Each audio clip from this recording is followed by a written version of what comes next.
Itulah aku makan, aku pukul dia nggak sadar, Pak. Ya, tapi itu kan sudah luar biasa itu kalau apa seperti itu. Iya, Pak. Kau menyesal semuanya ya? Aku menyesal, Pak. Aku menyesal, Pak.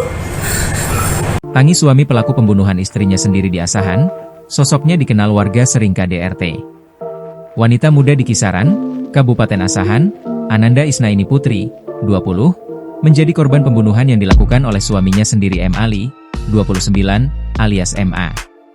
Kejadian tersebut terjadi di salah satu perumahan di Kelurahan Sidodadi, Kisaran Barat, Kabupaten Asahan, Senin, 2 Februari 2026, dini hari. Kini, terlihat di Mapolres Asahan pelaku telah mengenakan baju tahanan dan sedang diperiksa oleh petugas kepolisian.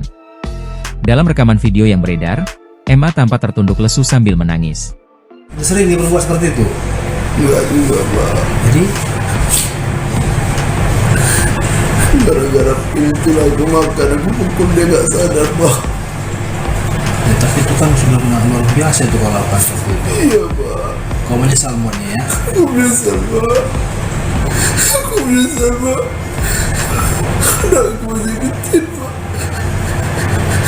Yalah, tapi Ia mengaku, tidak punya niat untuk membunuh istri, tetapi karena sudah kelewat kesal sehingga tak sadar perbuatannya sudah kelewat batas. Aku menyesal, anak aku masih kecil, Pak, katanya. Kini, pelaku ditahan dan disangkakan dengan pasal 458 ayat 1, 2 sub pasal 466 ayat 3 UU RI nomor 1 tahun 2023 tentang KUHP. Polisi juga masih mendalami kasus ini dan mengumpulkan bukti serta keterangan saksi.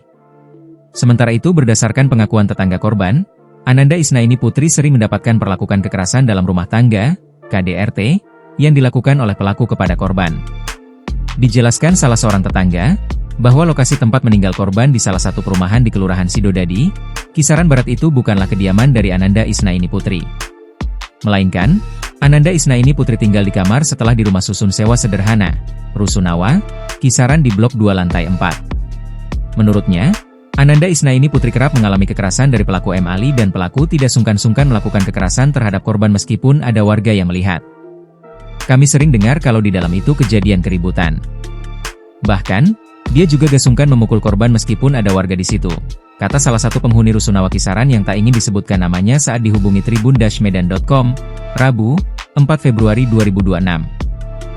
Katanya, sudah hampir 2 tahun korban tinggal di sana kerap mendapatkan kekerasan dari pelaku. Hanya saja, warga tidak berani ikut campur rumah tangga orang. Kami karena lihat dia, pelaku, bertato dan badannya besar, kami gak berani ikut campur. Terlebih, memang urusan rumah tangga orang lain, katanya. Ia juga mengaku, bahwa setelah pelaku membeli rumah di perumahan di Kelurahan Sidodadi, korban kerap dipanggil hanya untuk beres-beres rumah dan tidak untuk tinggal di rumah yang dibeli tersebut. Dia juga mengungkapkan bahwa korban memiliki 1 orang anak yang masih bayi. Download Tribun X sekarang, menghadirkan lokal menjadi Indonesia.